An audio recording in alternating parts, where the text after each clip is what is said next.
Still working to get there.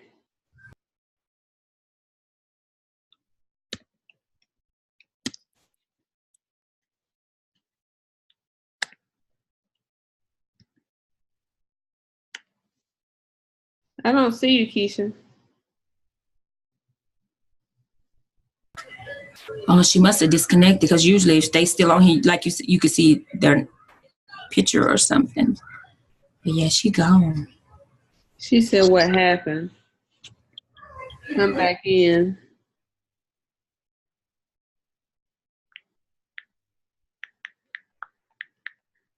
She can come back in, right?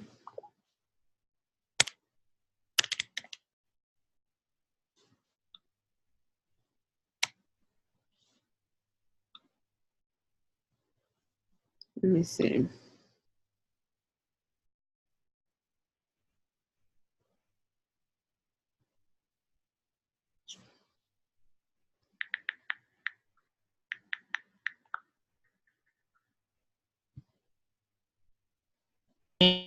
Just in case you pulled up and ready.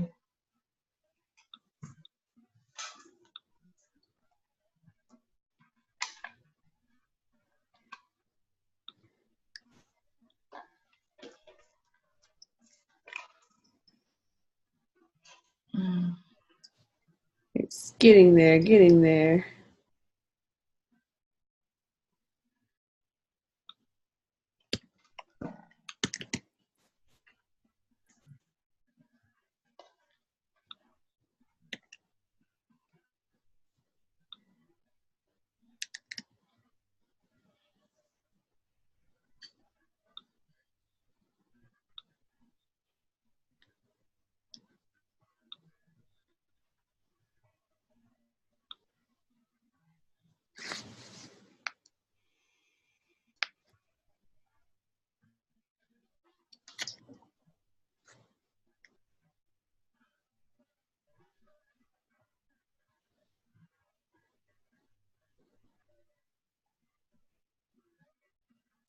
And we are live. Welcome, welcome, welcome, everybody. Hopefully you are having an amazing night. Want to see if we can get everybody in the viewing screen so you can see me. I am Nikisha Brown. I'm the nurse practitioner with Zing Life Services, where we teach and train you on ways to get and stay healthy. And so we are doing this telesummit called Matters of the Mind. And so I have a couple of people who are tuned in with me tonight. Want to give them opportunity to just say hello and introduce themselves while I get ready to share this out. If you want to go first, Nikisha, and introduce yourself. Hey, I'm Nikisha. I'm a registered nurse. I specialize in psych substance abuse nursing. How y'all doing?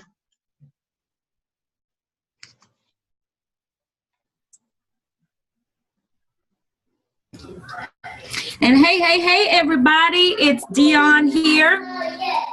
And you all know me from Wellness Wednesdays, being right here with Nikisha. And tonight we're coming back, but we're going to be talking about mental health. And we're going to have an awesome time tonight. But me, I'm a health and wellness coach, and I help busy women fit quick workouts and healthy habits into their busy daily schedule. So I'm excited about tonight, you guys. So stay tuned.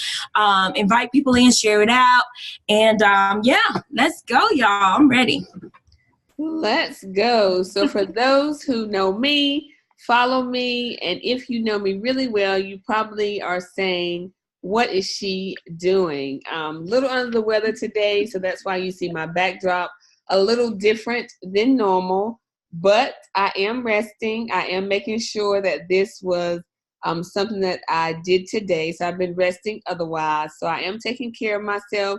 I'm probably going to pop off screen here in a little bit to give the experts and Dionne an opportunity to chat. But I am taking care of myself. So for those of you who are watching and looking, just know this was something that I had to do. Doing it from the comforts of my bed. So if you're asking, why is she in the bed? Just know it is just because I'm taking care of my physical health and my brain health. And so I'm going to roll this over to Nikisha. She's going to talk to us a little bit about mental health, a little bit of background too. This is National Mental Health Awareness Month. And so during Mental Health Awareness Month, Zing Life Services makes sure that we have conversations about mental health, in particular the Black community, because we know lots of times we feel like that's the thing that we can't talk about. We sweep it under the rug. We ignore it. We turn the blind eye. It's the elephant in the room. And so we want to make sure that we give some conversation to that, especially this month. We'll start the conversation, but just to continue it. So with that, we're going to roll on over to Nikisha and her presentation. Hey, I'm going to try to make this quick for y'all. It's just going to be a quick presentation now. The biggest thing that affects us in the ethnic communities is the negative stigma attached to having mental health issues. Most of the time you will hear us or our grandmas or anybody else define it as crazy, or they're embarrassed. It's shameful for somebody to have to go to the doctor and say, I'm depressed. They're worried about other people finding out. And one of the biggest things I have found is those who are very religious, they feel like it's a punishment from God that you did something to deserve to be crazy, as they say, when that's really not true. Some of the most common diagnoses among the African American community, you have depression, attention deficit hyperactivity disorder, which is something that I suffer from myself, which is why you see me keep moving so much. Post-traumatic stress disorder, suicide, which is very common amongst young males in our community from ages like 15 to 24 is very, very prevalent. Post-traumatic stress disorder is very common amongst our Black women because we are one of the most sexually abused populations in this nation and the most underreported. So we have a lot of post-traumatic stress. And one of our biggest post-traumatic stresses right now is racism. And we don't like to talk about it. It's kind of a big elephant in the room right now, but that's one of the biggest post-traumatic stresses we have outside of sexual abuse for women. African Americans, they're 100% more likely to experience mental health issues than the general population. And again, suicide is like the third leading cause of our young African American men between ages of 15 and 24. We're not really able to, we're able to get some insurance coverage, but any that's going to help as far as mental health, we don't really have that. So the likelihood of us going out to pursue it, we're not going to do it because we can't really afford it. We're most likely going to be exposed to violence because of the communities and the areas that we are afforded to live in, because many of us, we cannot afford to live above poverty level. And that's sad to say, and it's actually more people living below poverty level than you would think. We have a few barriers to treatment: the lack of knowledge, the lack of resources. Again, that whole spirituality thing where you heard your grandmas and granddaddies and aunties all say, oh, you just need to pray about it and God gonna fix it. He gonna deliver you. He gonna heal you. And I'm not, again, not telling anybody not to pray. I'm not saying it, but you should also go out and educate yourself on the things that can help you. And I'm going to tell you, one of the biggest barriers we have is the lack of trust in medical care. And that's because we are the smallest amount or percentage of nurse practitioners that can actually help someone of color and be of color at the same time. So there's a huge lack of trust by our ethnic communities, and that's because it stems back to eugenics. If you go back, and eugenics is basically where they tried to control our breeding. So they were sterilizing a lot of our Black women against our will back in the day, and this really just stopped in like 1972.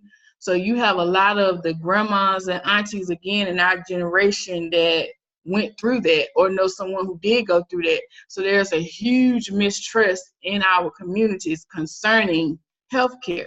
So whenever you're feeling something, you're less likely to go out and try to get that help because they don't trust the healthcare industry. One of the other things that's a barrier to treatment is when you begin to take antidepressants or anything like that, psychotropics, it takes longer to work than what you would say taking ibuprofen for a headache. So oftentimes we give up on the treatment, or sometimes genetics cause us to not be able to absorb the medication as normally as somebody else. So you kind of just give up on treatment because you feel like you're not gaining anything from it, when really that's not the case. And here's just some resources that will help you. That National Suicide Prevention Lifeline is really, really important, because someone is there 24 hours, 7 days a week. And if you call any of these numbers or click on any of these links, anybody can help you, or they can direct you to someone who can. And that's pretty much all I have. If you have any questions for me, we got to answer them. All right. And so I want to just recap a couple of things there, because there was so much information. A couple of things I know, Zing Life Services, we try to make sure that we decrease barriers and inequalities as relates to healthcare. And so you mentioned that because so many minorities live below, at, or below the poverty line, it makes it hard for them to seek mental health care, in addition to actually healthcare in general. And so they lack the knowledge, they lack the resources, and they also just lack the access, the know-it-all, where to go and how to actually access some of the healthcare organizations and those that include mental health. So where would you start? What would you tell somebody who knows something is going on? Where would be a good starting place for them? Well, the best starting place is any local organization that you deem as free. Like many counties, they have your local health departments. If you go there, and many people will show up to the emergency room and seek help. And it's not the best place to go, but they will help you. They won't turn you away. It's not the best place to go, but again, they won't turn you away, and they can often plug you into resources that may get you that extension of care that you're desiring. But again, your local health departments, you can go in there, or even your general practitioners, and tell them you have something going on, and you can be referred out to somewhere else who can possibly help the indigent population. So I know Zing is based in North Carolina. I mean, we particularly target places in Eastern North Carolina because we do a lot of rural health, but I'm going to list a free download for mental health resources that we have compiled, just so that if you know somebody who is in that part of the state, or if that translates some to where you are, you may call one of those agencies and see if they have something like that wherever you are. You never know. And so I'm going to put that as bit.ly/Zing Mental Resources. And so that's just a list of just some resources that we have compiled. Keisha, if you want to actually download that, if you have anything to add, we'd be more than happy to add some resources you have to the local area so we can have a more complete list. That would be amazing. Okay, I can do that. But that is there for people to download, again, just so that you would have some resources and a starting point. Because again, in primary care, if it's not your specialty, which for me, mental health is not my specialty, I'm super excited that Keisha is actually going to be a nurse practitioner who will specialize in actual behavior and mental health. And so she will have the best of both worlds, I call it, because she will have that background certification and be able to have an in-depth view on what's going on and how to refer people, that proper chain. That's something that's very difficult even for healthcare professionals to weave. It's a tangled web once somebody gets into the system. And so again, we want to let you take advantage of the resources that we know about. I know Ashley, who was on Monday night, she had an event here in Durham today. I shared that on our page. So just stay on the lookout for different resources in the community. I always tell the viewers that you have to make sure you take advantage of resources when they are available. So if you stay tuned to Zing LS page, we try to share resources that we know about so that you don't have to use the excuse of money or transportation or knowledge as a reason why you're not getting help. And so if you are here, say hello in the comments. We would love, love, love to say hello to those who are watching. Make sure you are pushing this video out to those people on your news feed. And we have our Wellness Wednesday guru, Dionne Murphy, with us.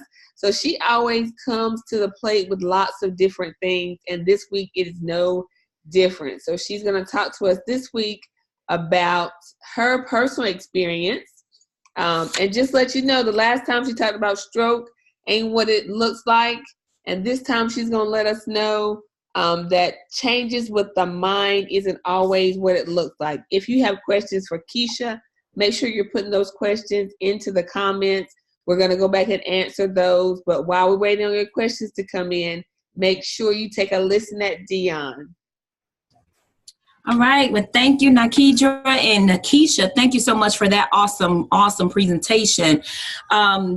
It's just so very important that we, as Keisha kind of alluded to, we remove that stigma, because people feel as though, because we were raised that way, maybe not everybody, but I know in my community, in my family, we were raised that way. If something was going on with someone's mind, it was thought that, they were crazy and just leave them alone. They'll be all right. And that was it. That's as far as the help went. But for me, you guys, just as Nikisha said, dealing with mental issues don't always look like what you probably would think it looks like. You could be what's perceived as a normal person, but fighting a battle on the inside, you guys, and nobody ever knows. And so that was kind of what it was with me, for me.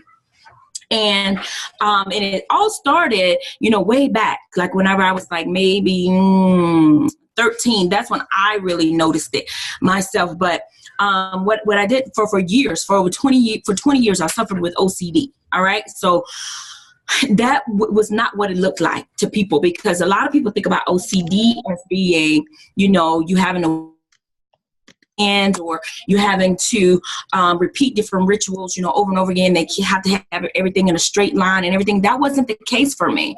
And so what helped me get over that was to actually face the fear that was going on in my brain. And so my fear was always that something was going to happen to my family if I did not repeat certain things. All right. So that kept me bound. I always say it kept me bound, or in a mental prison. That's what I think of it as, because sometimes you can't even carry out your daily activities for doing these rituals, or, you would just get so sidetracked with them that people would really think that you were they called it crazy. Now, me, I was never clinically diagnosed or anything, but I read and researched on this until I actually found out what it was. So I actually just finished writing a book about this, you guys, and it's going to be coming out in September. That book is, and we're going to start promoting it next week.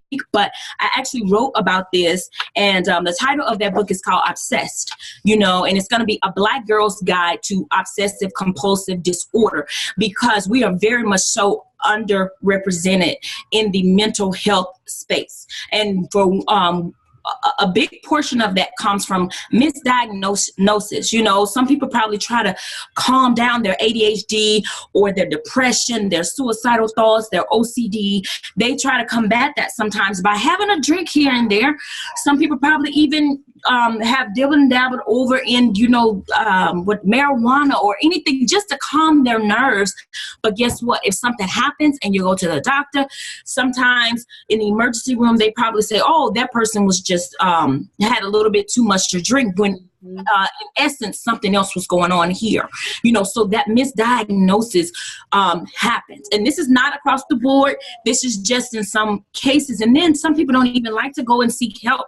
Just as Nikisha said, you can definitely go to the ER and have them refer you to someone. Have them refer you, or go and access these free resources that can actually help you, you know, determine the help that you need, or determine the type of doctor that you need to go and see, so that you will be properly cared for, because that's what we want. And we don't want to feel embarrassed. I know that that's easier said than done, but we want to remove that negative stigma, remove the stigma of people being crazy, remove the stigma of people being embarrassed, you guys, because this is something that needs to be taken care of and cared for and treated, you know. And in instances, some people have been locked away, you know, and you see that in movies all the time. People get locked away, and guess what? They probably could have been helped if somebody really knew what to do earlier or sooner. And I always allude back to Soul Food. Y'all remember that movie Soul Food? They had Uncle Pete in the back. We knew something had to be wrong with Uncle Pete. They never said really what was wrong with Uncle Pete, but he was always in that room. They took him his food back there and everything. So that's how within our community, some of us, that's how some of the family members are treated, or they're left to just walk around on the street. Everybody know Uncle Jimmy, everybody know Uncle Jojo, everybody know Uncle Billy. You know, they know that's just how he is. He was never really treated, or she was never really treated, and you know, they were just left to just live in their world alone, because they did not receive the proper care, and they are not receiving the proper care. So my gift to you all is to pay attention, be aware, go back through your mind. Think about a family member that you might have. Think about a girlfriend or a friend that you might have that just something just seemed kind of different about them. Maybe they're always shut off or always to themselves. They always have these different thoughts and conversations with you, and you know something else is deeply there. You know, kind of try to get them to look at some of these free resources, because you really don't want to approach them and say, hey, let me take you over here and get you some help. No, you don't want to go about it that way. Give them the resources. Slide them the resources. Download the resource that Nikisha gave us. Download the resources that Nikisha gave us. And I have a free resource guide, and it's targeted towards organizations that have programs specifically for the African American community. So if you want to download that free guide, it's 100% free. It's bit.ly, and I'll place it here in the chat, bit.ly/guide my mind. And so you could couple all of these resources with what Nikisha gave you, Nikisha gave you, and what I'm giving you, because we are here to just bring that awareness, you guys. And with me, you're going to see it probably once a month on my site, on my page, you know, for mental health, because it touches me near and dear. Like I said, I do have a book coming out later on, so y'all just be tuned for that. But let me just tell you, mental health does not look like, or crazy does not look like what you think it always look like. You know, some people just know how to use specific coping mechanisms. Some people have been to the doctors and were properly treated, but just mind your mind and mind other people's mind. You know, be very respectful of them. you know, in whatever situation that they're going through. So I just wanted to make sure that we put it out there, you know, in such a way that we help people to stop feeling embarrassed. We help people to stop feeling shameful. We help people to get the right diagnosis and get the proper help, you know, for what it is that they're going through. Absolutely, Dionne. So we do appreciate you letting us know your experience. It's always easier to understand if you hear it from somebody who actually had a real life account. It's one of those things that when you read it in a book or in a magazine, you don't always think it pertains to you. You don't think it can be your mom, your sister, your brother, your aunt, your dad. And so it is that thing that we sometimes have to put a face to see that, hey, this could be somebody who looks, quote unquote, completely normal. And so in our community, wanting to go back, I didn't see any questions that came in for Keisha. If you are just tuning in, you missed the first part. You'll have to watch the replay. Nikisha gave us a presentation that went through some of the information as it relates to lack of knowledge, resources in the Black community as it relates to mental health. So you're going to make sure you share that video out, because we know that it is a powerful conversation that we need to have. We all know those people in our families. We know those friends. We know those loved ones, Uncle Pete that Dionne just said, who stays in the room, who stays by themselves. The community used to take care of people like this. They were labeled, quote unquote. But what has happened to those people now? Even the children, as they matriculate through school, what differences do you see in the school system now versus if you can remember when you were back in school? Some of that does have to play with matters of the mind. Some of it does have to play with discipline. But you can tell the difference of how this has transpired over the years. And so I wanted to kick it back out just to Keisha, just because it's your experience, and just kind of let us know, what do you think? Give us a couple of reasons why you think we being those in the minority African-American population, why are we less likely to seek the help as we need related to mental health, but we are in the same number? There's a 1 in 5 number of people who actually have some degree of mental health changes. That's the same across communities. So we aren't 1 in 5 in our community versus another community. That's across the board. So if it's that high of a ratio, why don't we think it affects us, or why don't we want to talk about it? Well, I think it's, for me, in my personal opinion, professional as well, just from my encounters on a day-to-day basis, it's the lack of understanding. A lot of times you're not in touch with yourself. You don't understand what you're feeling. You don't know how to define it. So the only thing that you've been told your whole life, especially me as a young Black female, is, oh, you have to stay strong. Oh, you have to keep going.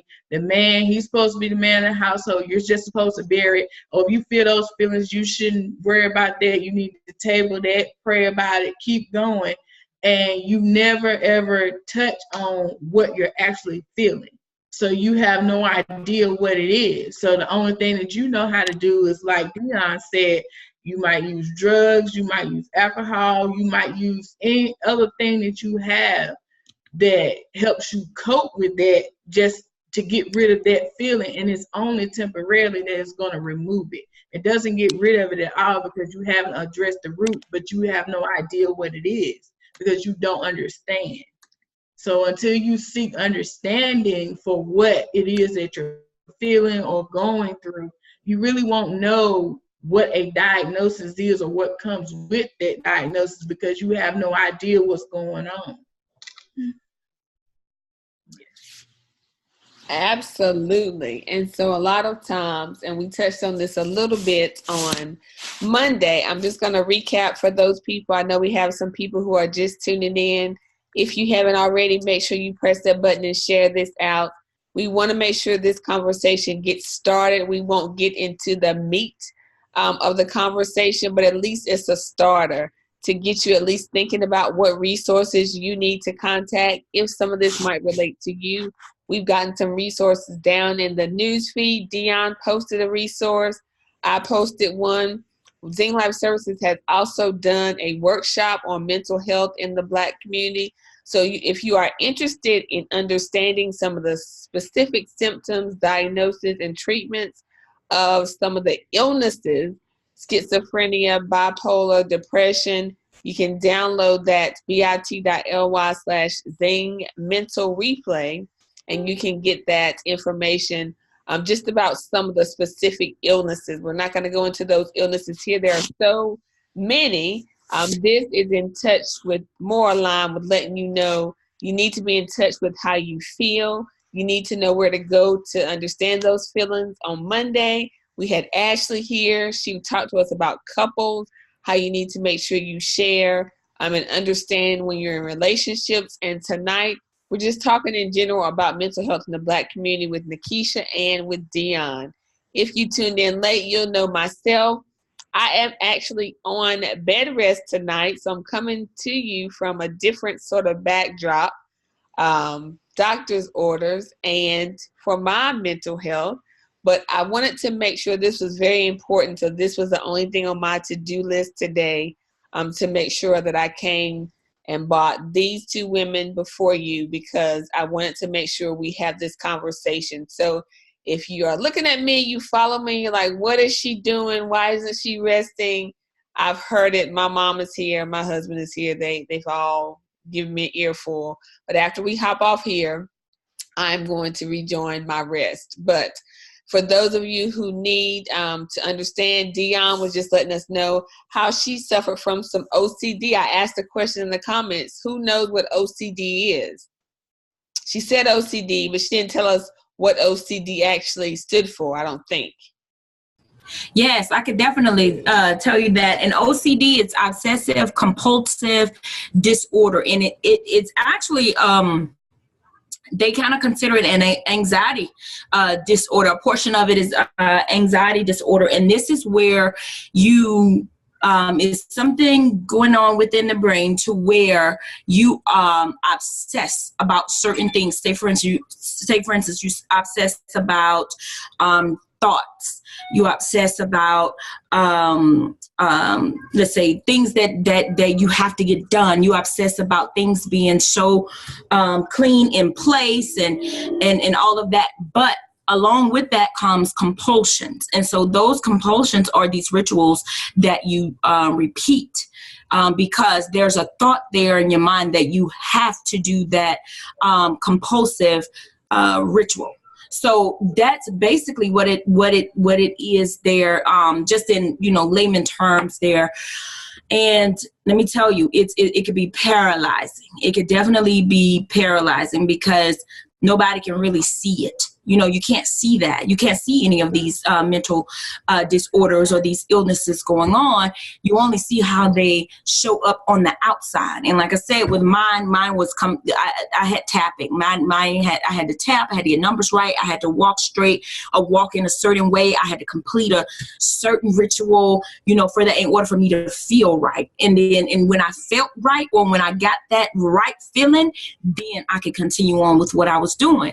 And then if I touch something the wrong way and I'm like, oh my God, there's that intrusive thought that would come. It was never a thought of me hurting anybody, of me hurting myself. It was just always the thought of something happening to somebody close to me. And so I felt as though I could prevent that from happening by doing these rituals. You guys, can you imagine living your entire maybe like teenage all the way up through your adult life like that? It was, and you try to hide it. You try to play it off sometimes, because some people did catch me. Let me tell you, some of my family members, they did catch me doing some stuff, and they was like, I wish you would just stop.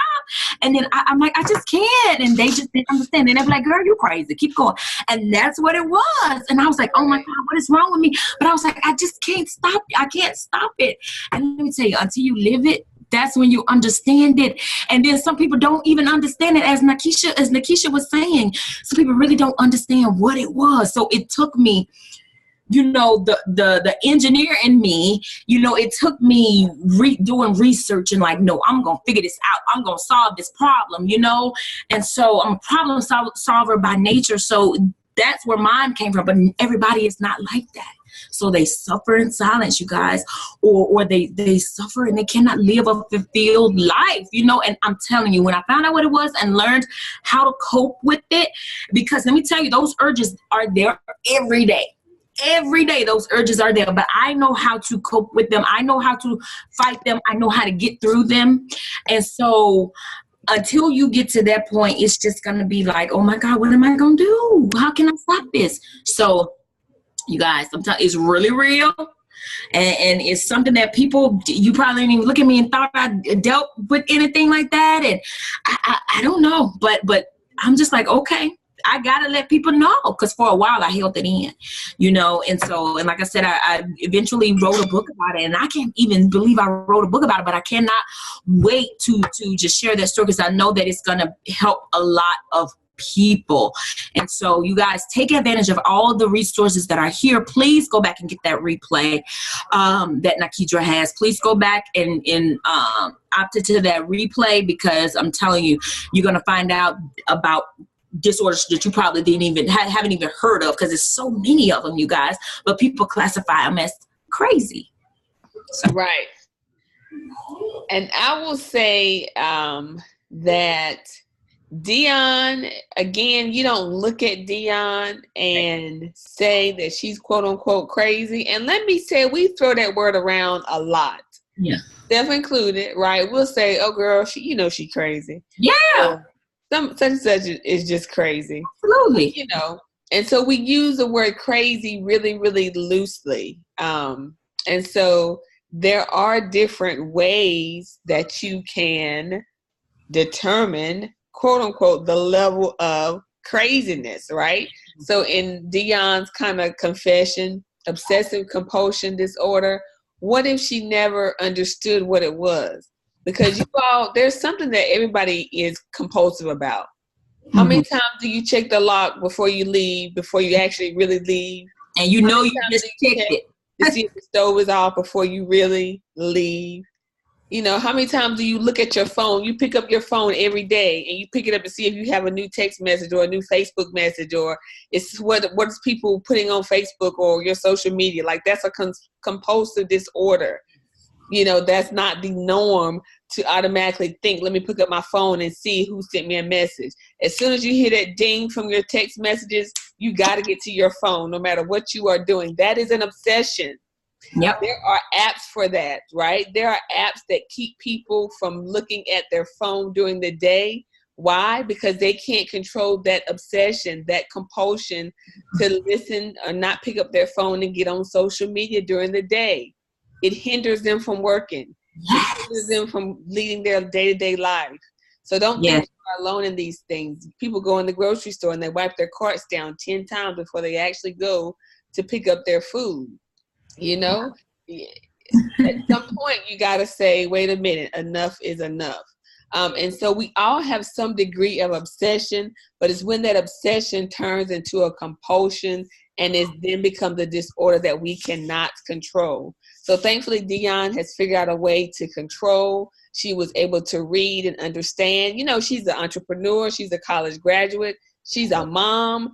And so she's not somebody who just kind of fell off the wagon, right? She's not that stereotypical person that you would read about or think, would have OCD. If you think about somebody with OCD, she's probably not the face that you see.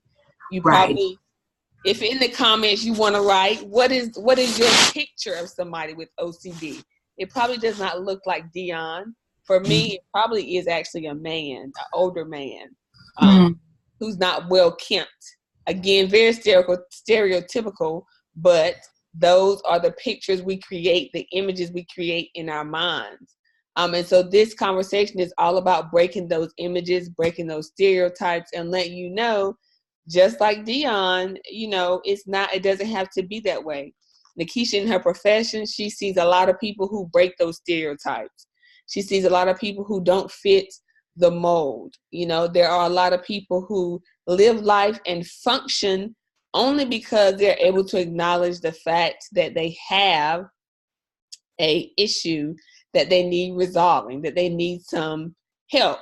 There are different levels to that help. We talked about it on Monday. It may be treatment, it may be therapy, it may be medication, it may be social support. So what works for one person is not going to be the same treatment for everybody. So you have to really make sure you individualize what your treatment is, what works for you, and just go from there. And so if you missed it, you should look at the downloads. You should look back at the replay and get the Nikisha's presentation. And then you should look at the downloads that I have put. Again, I put some downloads for North Carolina is where I am. And then Dionne has one that is more specific to other resources, I think. African American. I pulled out a lot of them that were catered towards African American assistants. African American assistants, which is what we're having this conversation for. And then Zing has actually done a mental health workshop in the past, and so that replay we're going to upload. It has information. We went into schizophrenia, bipolar, depression, and a couple other illnesses, because lots of people always ask, how do I know if somebody has this? What are the signs I should look for? You know, people know when certain things aren't quite right. And so this kind of gives you a look at some of the most common and prevalent diagnoses so that you would know when to actually help people get help. The other thing I want to talk to Nikisha about is, how do you handle when you know someone needs help but they don't want to get the help that they need? Wow. Well, sometimes, I mean, in the mental health world, you have by force or by choice. But you don't want to ever get to the by force part. We don't want to get there. Honestly, though, for people who need help, some people, you're not really, it's just like an addiction. Until you're ready, you're not going to even be able to receive help, even if you go acquire it. So until you're really ready and ready to accept what you're going through, accept your diagnosis, accept what's going on with you, you're not going to receive the help that's being extended to you. Mm-hmm. So if you know somebody and they need the help, the most that you can be is to be present. And that's one of the things, the first things you learn is when you're dealing with the mental health population is sometimes just being present is more helpful than anything else that you could possibly do. Because you have to understand that person may also very well know they need help, but they don't know how to deal with what's going on with them. So at the time, it's a step-by-step process. You can't, today I feel schizophrenic, or I read on Google, which is, I hate to say this, one of the worst things you can do is I read on Google and they fit all the signs of somebody that's schizophrenic no, because schizophrenic can look just like me talking to you right now. I could be having a good day and tomorrow I can be 6 different people. So you can't sometimes really judge off of what somebody looks like, because there is no such thing as a real certifiable normal. So if you know somebody needs help, the most that you can do is be present for that person. Go with them. It's one step at a time. You can't take somebody today and focus. The biggest problem that you run into is focus on fixing someone. You can't fix anybody. You can help them cope through their situation. You can cope through your situation, but you cannot fix anyone. So being present with them is the biggest thing that you can do. If it's just today, we're going to make it outside the house, then that's what we're doing today. Instead of, come on, we got to go to the doctor because you crazy. I read it on Google. You schizophrenic. We're going to get you some pills and you're going to be fine next week. We're going to fix it. It doesn't work that way. Mm-hmm. So we are getting ready to wrap this up. Wanted to know if you all have any questions. My favorite thing is that, is anybody really normal? Is there really anyone who is normal? Like, we all have ideas of what a normal is, but is that person really normal? That's the question of today. But on Friday, we are going to we're going to bring the men. We always have the men close us out. So on Friday, we're going to have Quay Weston, who is going to talk to us about his experience, much like Dionne has talked to us tonight about her experience. And we also have Anthony Tyre, who is our expert. So we're going to bring 2 men in on Friday. What we didn't talk about, and maybe we'll hit on Friday, is actually mental health and substance abuse. Because we also know that a high rate of people who have mental health changes and transition to mental illnesses also have a high rate of substance abuse, in particular minority communities, because those substances are used to help with the voices they hear, with the isolation that they feel, with the rejection that they feel, many other things. And so hopefully on Friday, we can talk a little bit about just a Black man's stance in this mental health arena, how that look can be a little different than an African-American female, as is just normal life is different for African-American man than a female, and talk a little bit about substance abuse in that whole arena as well. So if you are so inclined, make sure you hop back in at 9 p.m. Eastern Standard Time with us on Friday to get the man perspective just about mental health. That's going to end our Telesummit for this week. You should make sure you download both of those resources in the comments. 2 of those are free. One is also actually a workshop. So if you said, hey, I thought they were going to talk about some of the illnesses that I have a question about, schizophrenia, bipolar, depression, how to distinguish that, you need to make sure you invest and get that class that we've already had. It's pre-recorded for you with a download so that you make sure you can take your notes and leave with something that you can look back to on later. So, ladies, what are your closing remarks for our viewers? Oh, and tell people how they can get up with you, Nikisha.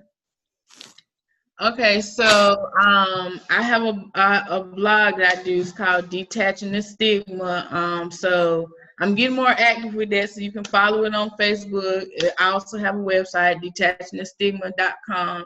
And also, I just want to leave you with what you were touched on earlier. There is no such thing as normal. None of us can be defined as normal. There is no normal. So be who you are. I love who you are. And if there's something you're suffering with, there are people out here like myself and others who are willing to help you with that.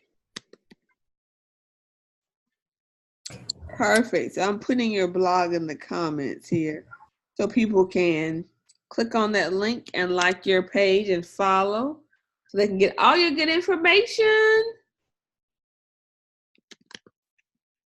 And Dionne, let the people know how they can follow you.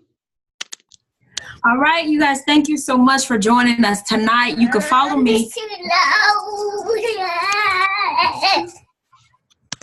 You all can follow me on Facebook at Dionne Murphy, or you can follow me on my. Stop it. I'm gonna turn it off. Wait, 5 minutes. You can also follow me at Her Virtual Gym, and that's at Her Virtual Gym here on Facebook, on Instagram. You guys, and just know that there are resources out here for you. Go back and watch the replay of this, and be sensitive. Just be sensitive to that person, that you might think that may have something going on, and also be sensitive to yourself as well. You might feel as though you have something going on, you just don't understand, as Nikisha was saying. So try your best to download some of these resources, because you never know who you're talking to. Try your best to download some of these resources and reach out to those organizations. And a lot of these have anonymous helplines, things like that. So go out there, try your best to get some help. All right. And then, like I said, be sensitive with one another, and be sensitive to yourself, because let me tell you, there's no such thing as normal. All right. Everybody's dealing with something. My something just doesn't look like Nikidra's something, and my something does not look like Nikisha's something. All right. But thank you all so much for joining us tonight. And Dionne will have a book, she said, coming out in a couple of weeks. So you got to follow her to get the details on. Yeah, I'm going to get some details. Yeah. Yes. All right, y'all. So we are going to get out of here. We're going to see you all later. If you are in the Zoom room, that's for people who registered. We'll meet you there to get any questions that you have. Otherwise, we'll see you on Friday with our special guests, Quay Weston and Anthony Tyre. Y'all have a good night.